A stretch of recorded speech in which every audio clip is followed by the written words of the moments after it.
Olá, pessoal do grupo Ortodontia e Gestão. Estamos aqui de volta para a apresentação de mais um caso clínico, dentro daquela nossa série Aprendendo com um Caso Clínico. Hoje nós vamos apresentar um caso da nossa colega do grupo, a Vanessa Coupé. É um caso de uma criança, uma menina de 10 anos e alguns meses. Aqui nós não estamos distinguindo quantos meses, porque na documentação que chegou até mim, não estava discriminado qual essa idade real. Claro que aqui é uma foto de IA para preservar a privacidade da paciente. Bem, aqui está a nossa paciente, as fotografias faciais. Esse blurring que a Vanessa aplicou aqui tirou um pouquinho da possibilidade de avaliar a face da paciente, mas pelas radiografias eu fiz a minha conferência, né? Dá para ver que ela tem uma face relativamente normal para essa idade. Aqui mostra que ela tem um sorriso bonito, né? Um sorriso harmônico. E no lado de cá, no perfil, fica bem fácil de perceber que ela tem um perfil bastante convexo, né? Com uma retrusão aqui do pogônio ou do mento. Então, é uma paciente que tem um perfil convexo, mas uma face bem típica até para essa idade. Vamos direto, então, à nossa cefalometria.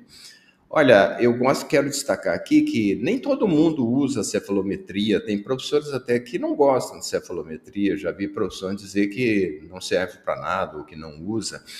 Mas eu uso cefalometria e incentivo vocês, encorajo vocês a usarem cefalometria, principalmente uma cefalometria resumida, como a que eu utilizo, com apenas alguns fatores que te mostram aquilo que você realmente quer ver no caso. Então, eu digo que na minha cefalometria aqui, nós estamos diante da nossa paciente de 11 anos e alguns meses, sexo feminino, né?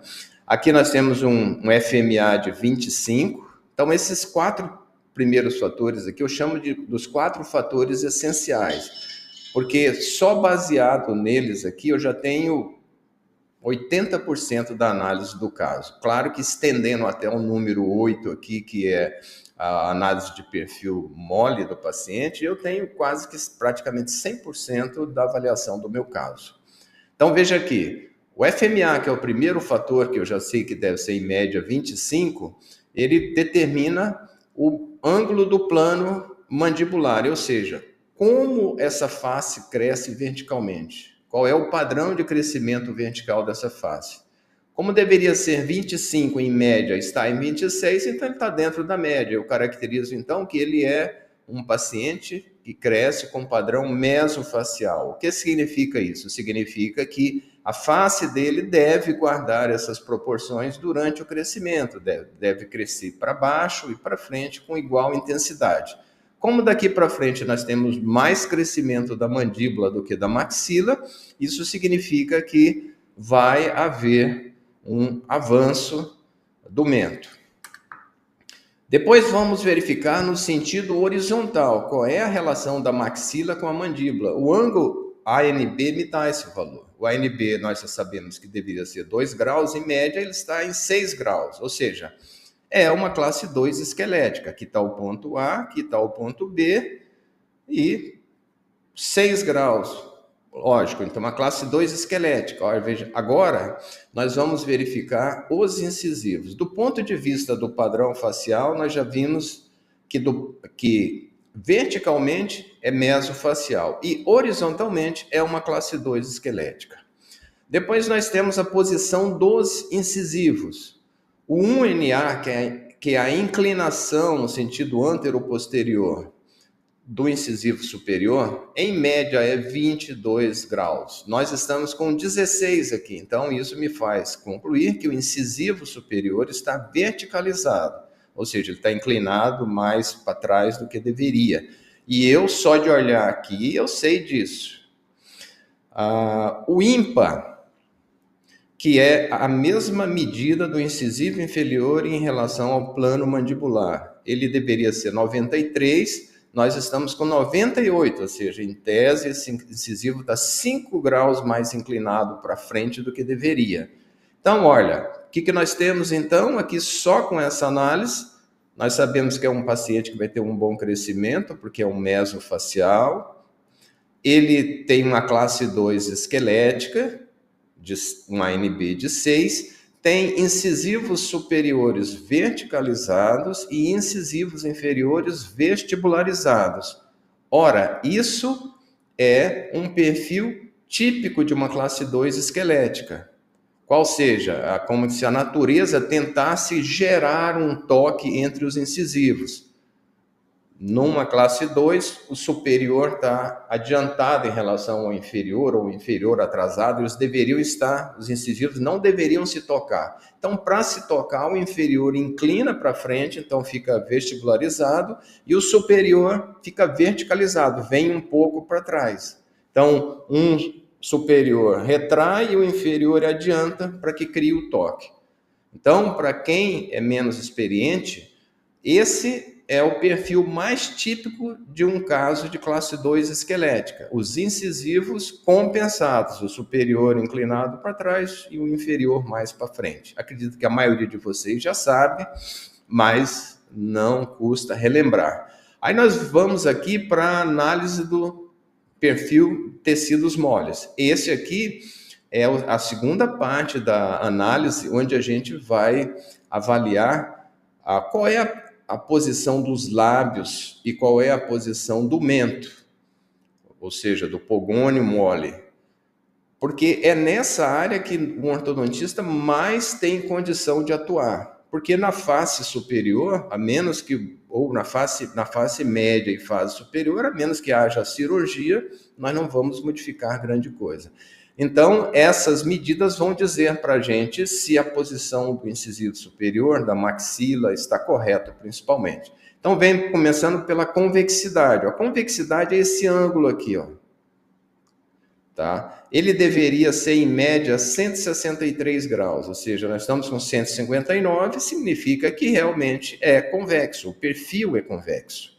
E por que o perfil é convexo? Será que é o superior que está adiantado ou o inferior que está retruído? Ou seja, é a maxila adiantada ou a mandíbula retruída?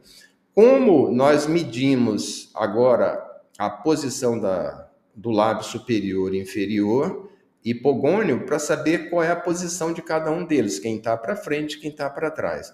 Medimos essa distância em relação a uma linha vertical verdadeira, ou seja, essa linha vertical verdadeira, ela parte aqui da base do nariz, né, do ponto subnasal, e cria uma linha perpendicular ao plano de Frankfurt. Seria basicamente o plano vertical verdadeiro. Aí a gente mede as distâncias aqui, do lábio superior, do lábio inferior e do pogônio. Quais são as distâncias? Olha, o lábio superior está com 3 milímetros à frente, ou seja, com mais 3, que é aceitável, está dentro do que se espera. O lábio inferior, que deveria ser 2, está com menos 2, mas isso está dentro de um desvio normal, ele está um pouquinho retruído, mas isso é aceitável. Já o pogônio, não. Ele deveria estar com menos 5 e está com menos 11, é mais do que o dobro da medida esperada. Então, há uma grande retrusão mandibular. Logo, o nosso diagnóstico já está fechado. Nós estamos diante de um paciente que é mesofacial, que tem uma classe 2 esquelética, e essa classe 2 esquelética é provocada pela retrusão mandibular. E por que eu sei que é pela retrusão mandibular? Porque quando eu vejo a posição do lábio superior, o inferior e o pogônio, que exprime a posição da mandíbula, eu vejo que a posição da mandíbula está bastante retruída.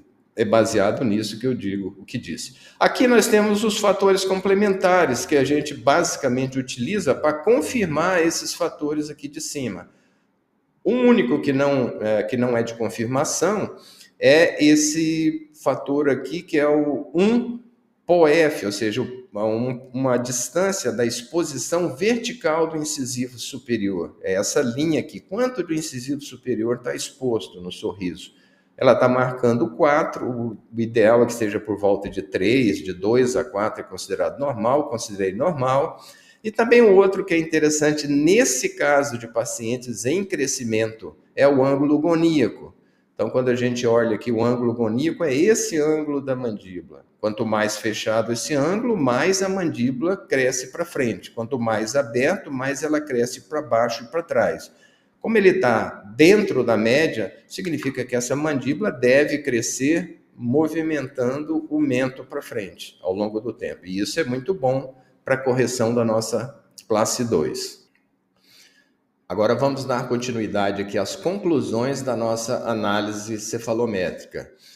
Primeiro, o padrão facial e as bases ósseas. Do ponto de vista vertical, nós já vimos que o paciente é mesofacial. A paciente, na verdade, né? Em relação horizontal ou anteroposterior, nós temos uma classe 2 esquelética por retrusão mandibular. E no perfil de tecidos moles, nós temos um perfil convexo com retrusão do pogônio, que está bem mostrado aqui por esse valor. Então, a conclusão é que o padrão de crescimento das bases ósseas e o perfil é favorável para a correção do problema que nós temos, que é uma classe 2 e uma face convexa.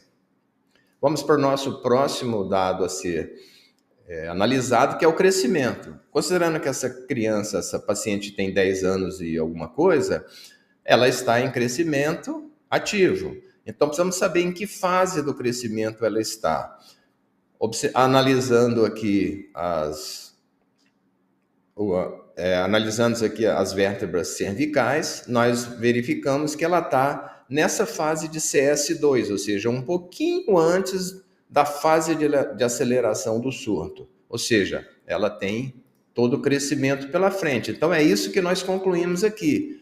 Ela tem um crescimento ativo, o estágio de crescimento é CS2, ou seja, ainda terá todo o crescimento pubertal pela frente, que está para começar proximamente, ou seja, para acelerar proximamente. E a direção do crescimento, ela não vai interferir negativamente no tratamento, ela vai ser positiva para o tratamento, porque a mandíbula deve avançar. Agora vamos para a análise dos dentes, propriamente dito. Olha, a primeira coisa a ser observada, essas fotografias não estão padronizadas, é um serviço de documentação, mas elas estão, veja, com inclinação, não está 100% de perfil, mas dá para a gente fazer uma muito boa análise. Nós vemos aqui que do ponto de vista anteroposterior, a classe 2 também é dentária, é uma classe 2 que a gente chama de meia cúspide, né? Ou a metade de um premolar, ou a metade de um canino, ou seja, o erro é 3,5 milímetros mais ou menos, aqui classe 2 de caninos, cúspide com cúspide, classe 2 de molar, simétrica, dos dois lados da mesma forma.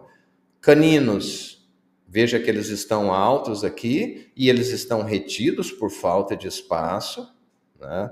E nós temos também, analisando os arcos, nós vemos que aqui na pré-maxila, essa região anterior, há uma certa atresia. O arco está bem mais desenvolvido em largura nessa região do que aqui na frente. A gente vai avaliar isso melhor. Olhando aqui, você vai ver que o arco inferior está mais parecido com um arco ideal, ou seja, que é uma parábola. Aqui nós temos um arco que é mais elíptico. Vamos avançar para ver agora os dentes na radiografia panorâmica. É claro que eu não vou ensinar aqui para vocês como se faz uma análise passo a passo de uma radiografia panorâmica, mas uma das coisas que vocês precisam saber é a contagem dos dentes, ver se todos os 28 dentes esperados para essa idade estão na boca, se os terceiros molares existem ou não, como eles estão, e você vê que todos os dentes estão formados normalmente, não há nada de irregular, não há dente supranumerário, não há genesia. Essa é uma das primeiras coisas que vocês devem observar. Olhando um pouquinho mais detidamente, você vê que o segundo molar inferior está retido, ele está atrasado, no mínimo ele está atrasado, e veja que ele está com uma angulação desfavorável para a erupção, com um terceiro molar muito próximo dele aqui, o que me faz pensar que, na minha avaliação, esse dente pode estar impactado de verdade. Aqui, quando a gente olha o ângulo de erupção dele, né, o longo eixo da erupção dele, não está paralelo ao segundo molar. Um outro fato negativo é que o terceiro molar inferior está muito próximo dele, também está com uma angulação muito inclinada para frente. Outro aspecto que conta é que o correspondente dele, o segundo molar superior, ele está completamente erupcionado, ó, tanto do esquerdo como do direito. Então, para mim, esse dente dificilmente vai erupcionar passivamente. Ou seja, isso aqui já deve ser contado como um dos problemas que você vai enfrentar durante o tratamento. Olhando mais detidamente aqui, então a análise para mim, considerando o que eu disse, a angulação, terceiro molar, a situação do antagonista erupcionado. Para mim, esses dentes estão impactados e a chance de erupção passiva do segundo molar inferior, espontânea, passiva, espontânea, é mínima. Quais são as opções de correções para casos como esse? Nós temos a exo do terceiro molar e uma luxação com reposicionamento do segundo molar, que é um método nem muita gente conhece, mas eu utilizo muito.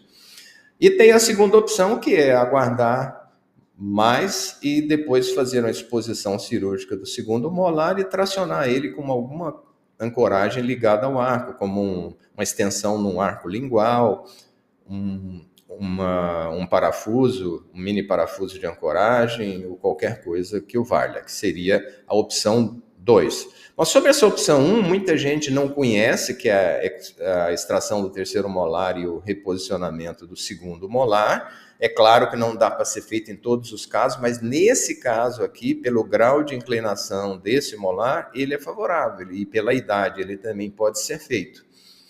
Olha, esse aqui é um post que eu tenho no nosso blog Ortodontia e Gestão, já publicado há muito tempo, em que aqui mesmo há uma foto de um caso. Olha aqui, esse caso o dente já estava na boca, mas o cirurgião, que é uma pessoa muito conhecida minha, ele expôs, extraiu o terceiro molar e depois luxou e reposicionou o segundo molar.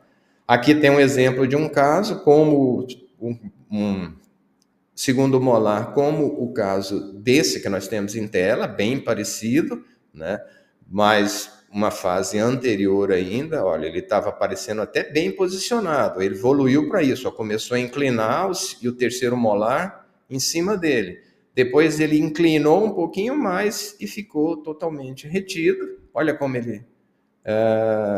como ele ficou, tá? Então, o que nós fizemos? Essa paciente aqui é minha filha. É uma filha minha. O que eu fiz nessa fase, como estava desse jeito aqui que você está vendo, né? Nós fizemos a exo do terceiro molar e verticalizamos o segundo molar. Olha aqui, ele saiu dessa posição para essa posição só durante a cirurgia. Depois da recuperação, olha, mantida a crista óssea mesial, distal, integralmente. Então, esse é um recurso que é possível para esses casos. Só para conhecimento de vocês, né? Então, resumindo sobre os segundos molares inferiores, nós já sabemos que eles são um problema, que provavelmente ficarão retidos, mas quando é que nós vamos resolver efetivamente esse problema? Olha, nenhum procedimento está indicado agora no início do tratamento. E por quê? Bom, primeiro porque essa criança tem 10 anos e meio, ou seja, apesar dela ter 10 anos e meio, ela está com a cronologia de erupção bem adiantada, equivalente a 12 anos e meio, mais ou menos. Por isso, esse segundo molar já deveria estar na boca. Mas nós não vamos fazer nada ao início, por 2 motivos. Primeiro, porque por mais improvável que seja, como aqui no número 2, por mais improvável que seja a erupção espontânea, ela não é impossível. Ela pode acontecer. Né? Nós não somos Deus para prever 100% o que vai acontecer num caso como esse. Então, o que é o mais prudente? Preservar controlar com radiografias panorâmicas semestrais e comparando, verificar se a situação está melhorando, está igual ou está piorando, até que chega um momento em que você vai ter que, se o dente não erupcionar, você vai ter que tomar a atitude cirúrgica. Uma outra vantagem de você postergar, você adiar esse procedimento, é que a criança é muito pequenininha para passar por essa cirurgia, que não obrigatoriamente tem que ser feita agora.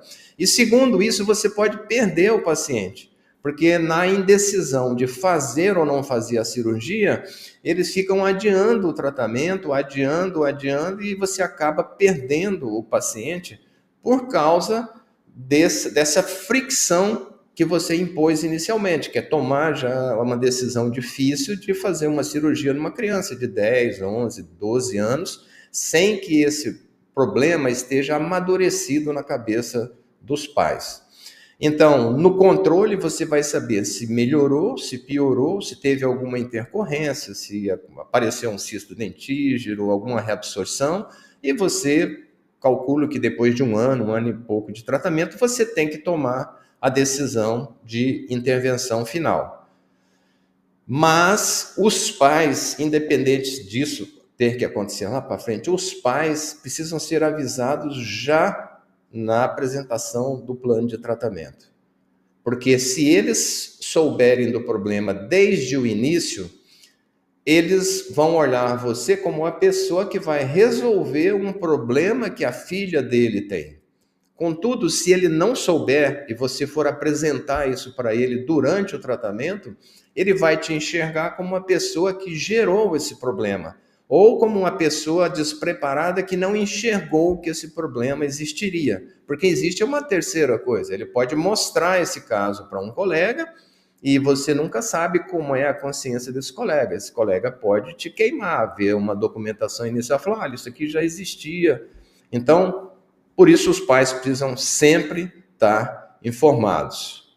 Muito bem, vamos continuando aqui agora com a lista de problemas e soluções com relação a dentes e oclusão, que é aquilo que a gente mais entende, né? Começamos aqui os problemas. Olha, veja no arco superior, nós temos os caninos que estão altos, dos dois lados, e na imagem oclusal a gente vê que os caninos estão sem espaço para ingressar no arco aqui de forma alinhada. A gente pode ver que nós temos aqui até uma largura boa do arco na região posterior, mas na região anterior nós temos o arco está bem atrésico nessa região da pré-maxila, há uma atresia do arco, clara. A gente chama de pré-maxila essa região que vai de mesial de pré até mesial de pré do outro lado, essa região mais anterior. Então está claro que existe necessidade de correção. Bom, algumas pessoas poderiam dizer, olha, eu vou usar só uma expansão com o próprio arco. Eu, considerando a idade do paciente, gostaria de fazer uma expansão rápida da maxila. Eu usaria um Hyrax com parafuso de 9 milímetros, expandia ele 8 ou 7 milímetros, né? Os limites de expansão vocês já conhecem.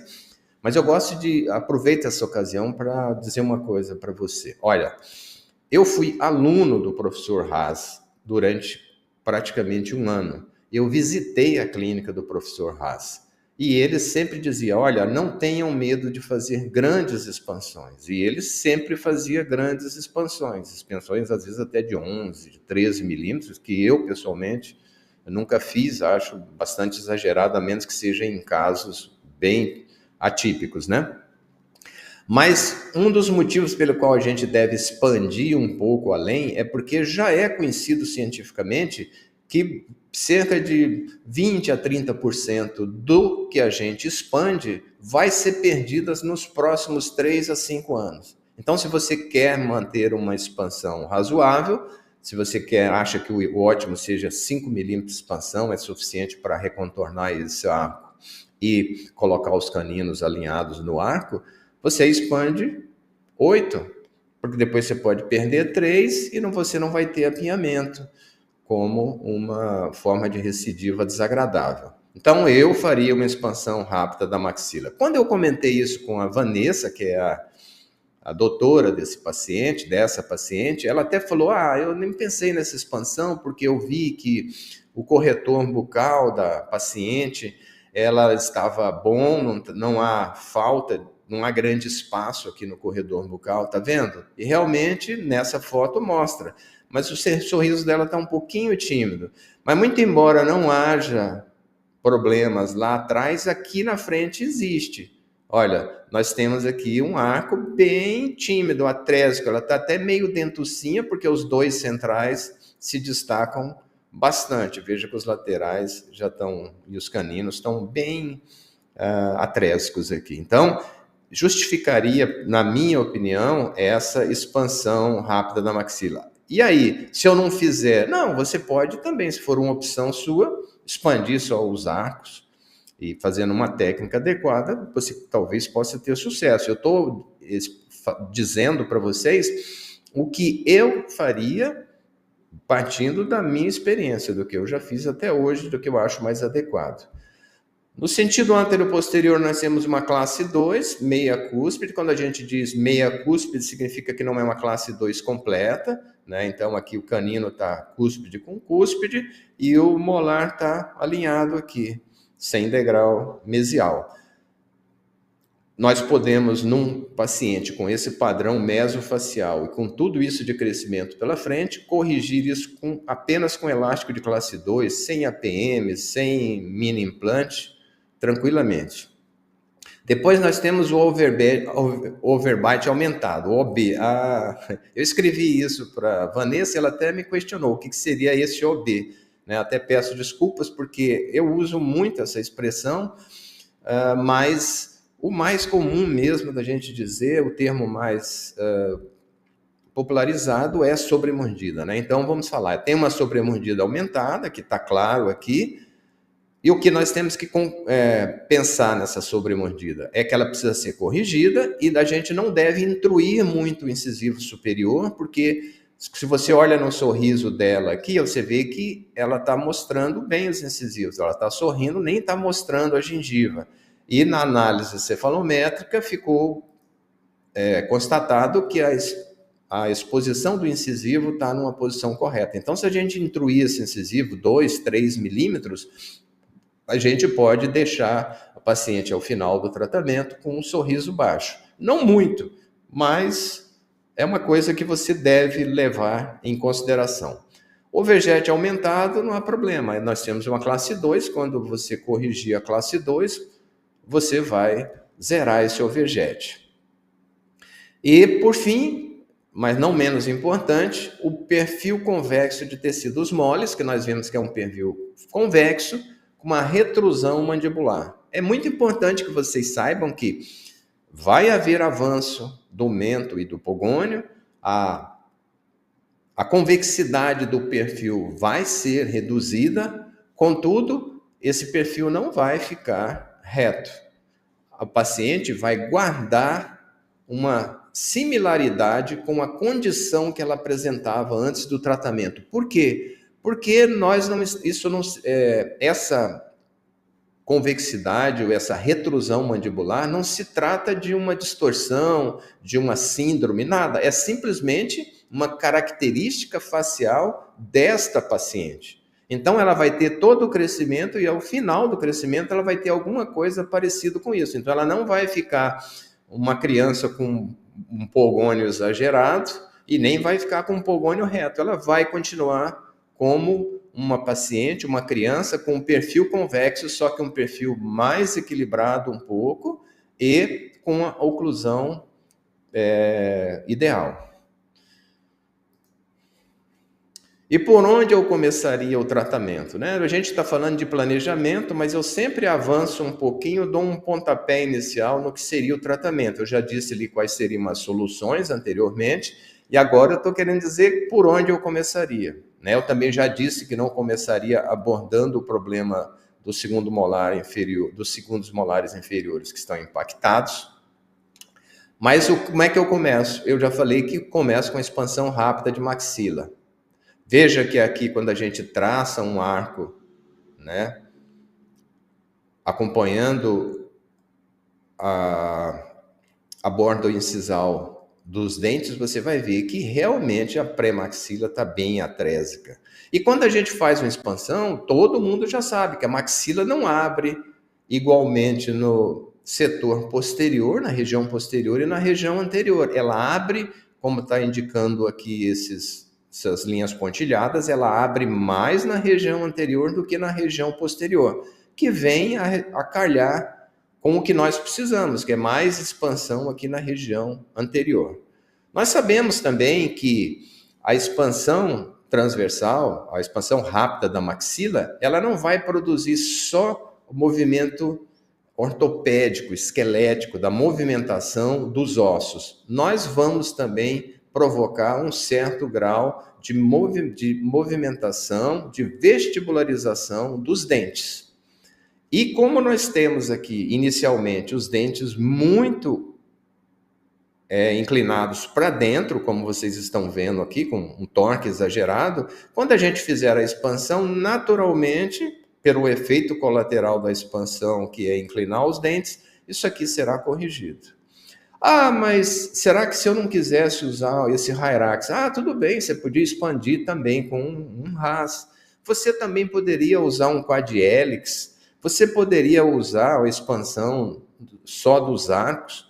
Depende do que você quiser e do que você acredita e do que você mais está habituado a fazer. Eu, numa paciente dessa, faria uma expansão rápida de maxila e usaria um Hyrax, já que ela tem já os dentes totalmente erupcionados e podem servir de ótima ancoragem. Por onde eu começaria, então? Eu sempre lembro que isso aqui todos nós temos que ter na cabeça, não podemos esquecer nunca. A primeira dimensão a ser corrigida é a transversal, a segunda é a vertical, no caso é a sobremordida, e por último, a classe 2, que é a anteroposterior. Não podemos começar a corrigir a classe 2 se nós tivermos ainda uma sobremordida. E não vamos começar a corrigir a sobremordida se a relação transversal ainda não for boa. Eu estava destacando isso, eu quero voltar aqui para falar mais alguma coisa. Por que você poderia usar um Quad-Helix, ou poderia usar um RAS, poderia usar a expansão dentro do próprio arco, o arco que a gente vai usar de tratamento? Porque a mordida não está cruzada. Como a mordida não está cruzada, você, de fato, não está diante de um problema transversal tão rigoroso. E aí, isso vai da preferência pessoal. Se for um ortodontista que foi treinado pela técnica de Hicks, 99% vai usar aqui um Quad-Helix. Se for um cara como eu, que fiz muita expansão rápida de maxila e já vi a quantidade de intercorrências que um Quad-Helix pode provocar, faria com um Hyrax. Não usaria um RAS, porque o RAS tem acrílico, é um pouco mais difícil de adaptar, mas de gerenciar. Já um Hyrax, ele só precisa de uma boa ancoragem com os dentes erupcionados, e nós já temos aqui em posição. Sempre lembrando que não existe um caminho só para a mesma coisa. Sempre no final eu falo aqui dos desafios e alertas que vocês devem ficar ligados. O primeiro deles é que o controle radiográfico periódico dos segundos molares que não erupcionaram precisa ser rigoroso. Você precisa anotar na sua ficha clínica quando você tem que refazer as radiografias, para não ser lá na frente surpreendido com um problema que piorou, apareceu um cisto, uma intercorrência qualquer, porque você ficou um ano sem radiografar.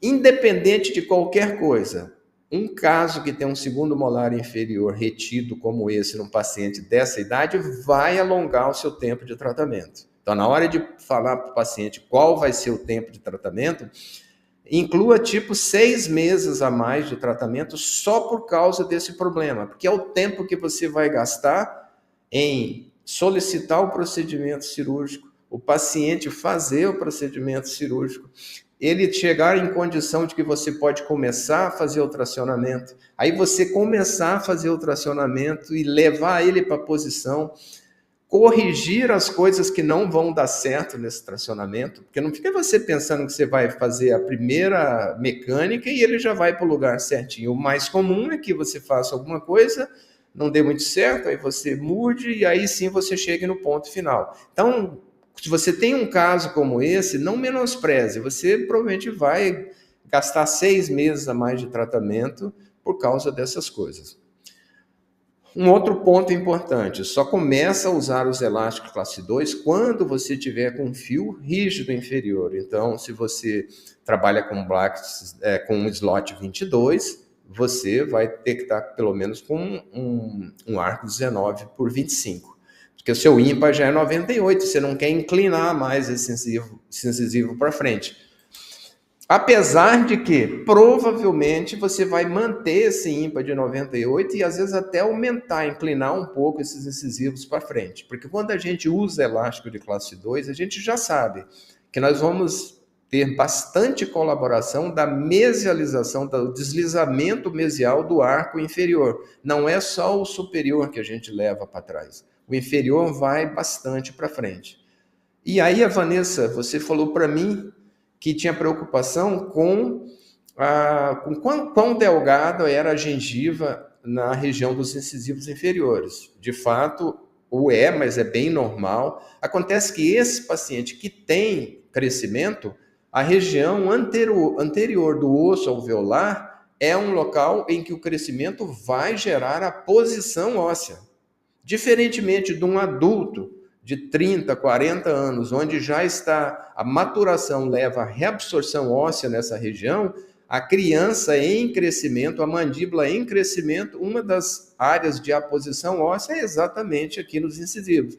Por isso mesmo você vai poder usar elástico classe 2, vai poder até às vezes vai até vestibularizar um pouquinho mais esse incisivo, menos não querendo, e não vai desenvolver uma recessão. Por último, lembrar que você precisa controlar o torque dos incisivos superiores. Fazer a retração superior também com um arco full size, né? Bem rígido. Porque, veja, nós estamos dizendo que o ímpar vai terminar aumentado, ou seja, o incisivo inferior vai terminar com a inclinação maior do que a ideal. Então, se você deixar o incisivo superior com a inclinação ideal, ele não vai encaixar direito, ele não vai gerar espaço suficiente para o canino entrar em classe 1. Quem entende isso entendeu o que eu falei. Mas quando eu der o meu curso de planejamento, eu vou falar um pouquinho mais sobre isso e vou detalhar isso com imagens. Mas por enquanto você precisa saber, Vanessa, que use um fio full size no superior para que você consiga retrair durante a mecânica de classe 2, trazer os incisivos para trás, mas mantendo uma boa inclinação para frente. Uma última mensagem é a seguinte, olha, casos nesta fase de crescimento, ou seja, o paciente tem todo o crescimento pela frente, não tem problemas funcionais, ele não tem um hábito de língua, uma sucção de polegar, não tem um problema respiratório, tem um padrão mesofacial, as coisas tendem a caminhar bem. Você vai conseguir resolver essa classe 2 com razoável controle. Se essa mesma criança tivesse uma amígdala grande, uma língua baixa, uma interposição lingual, se tivesse uma obstrução respiratória alta e principalmente tivesse um padrão dólico facial, essa correção com elástico de classe 2 não funcionaria. Então, esse é um paciente bom, com mandíbula boa, com a idade ideal, sem problemas funcionais associados, ou seja, é um casinho legal para você terminar bem. Tá bem, pessoal? Olha, é um prazer poder compartilhar com vocês o conhecimento e essa ajuda. Eu continuo à disposição no grupo, à disposição de todos que queiram tirar dúvidas sobre esse caso, você mesmo, Vanessa, ou outros colegas. E me despeço. Um grande abraço a todos e até o nosso próximo caso clínico.